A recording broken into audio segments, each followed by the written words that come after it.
We've made the capital city on your world, Persepolis, a major hub of your adventures and your experience. And so you go off on your Exodus journeys and you leave behind your city and some of your friends and maybe even family members, and you make choices about them. For example, not everyone has to come on an Exodus with you. You might leave some behind.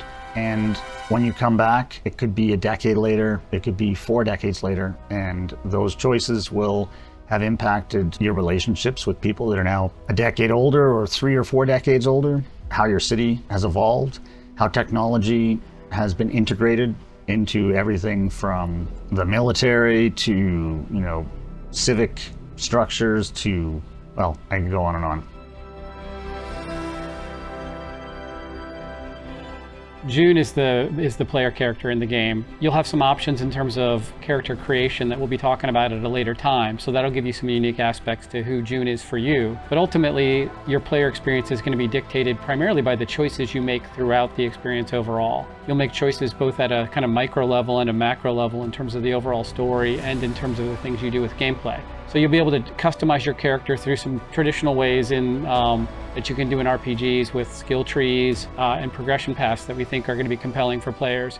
But on top of that, the choices you make throughout the story are really going to dictate who June becomes and ultimately what they're shaped, both by yourself, but also the companions that surround you and your loved ones that, in the cases of time dilation, you'll leave them back home in some situations.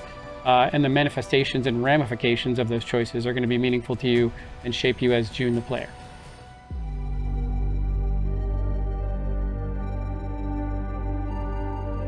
Well, actually, I'd say that it was more Jesse Sky's vision. He was the one who solved the puzzle. We were coming up with the universe and figuring out what a player was doing, and Jesse just kind of brought it all together. You're going to be part of an organization that goes out and finds these remnants that you can bring back that will help your world and change your world, and that's going to be the centerpiece of the IP because that's what the player is going to play as, and that's how the Travelers came about.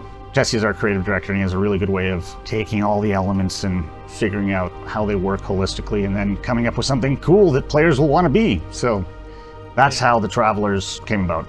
Yeah, one of the coolest things for, if I can add on to that, is just when it was described to me by James and Jesse early on, there's elements of it that we want to feel elite and somewhat secretive. You can think a little bit of inspiration from like the Jedi, but there's not like a Jedi Council in the game that kind of is an overarching kind of structure to it. They're a little bit more rogue, a little bit more independent, but still work towards a common goal of saving humanity.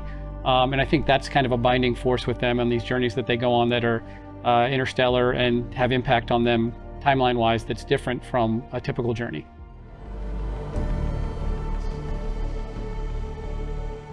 Well, the Centauri cluster, it's the only place within the galactic neighborhood that had worlds that were in the habitable zone and that could be terraformed easily in the grand scheme of things, which is why the first of those who went out on an exodus on their ark ships were able to colonize those worlds and create civilizations. Those civilizations grew until they were enormous and technologically superior civilizations, and they sent out what we call the green signal to the rest of the galaxy so that the other ark ships out there could come to this galactic Eden. So the ark ships started arriving, but they arrived slowly over thousands of years. So we have this really interesting dwarf galaxy with thousands of star systems and empires and organizations.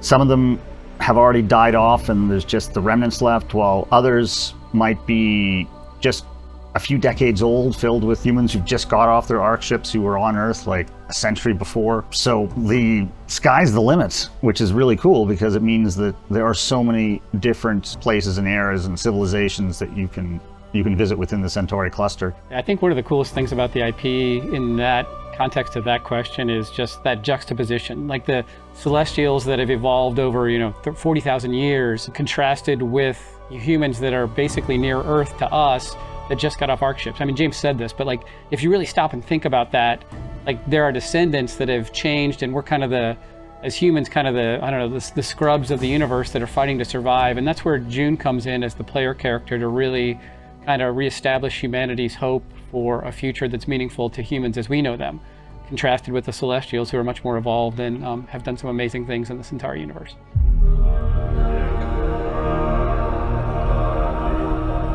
Oh, the Mariama. Of course you're going to interact with them. They're quite creepy, and we did want a celestial civilization that was just evil. We created it was probably like a page-long description of the Mariama and what they were and what they did. But then we gave that to Peter F. Hamilton, and he just dialed it up to like ridiculous. And then the company that made the video that you saw, Aaron Sims, they took that and just visualized it in an amazing way. So they're turning out to be as awesomely creepy and evil as we wanted them to be.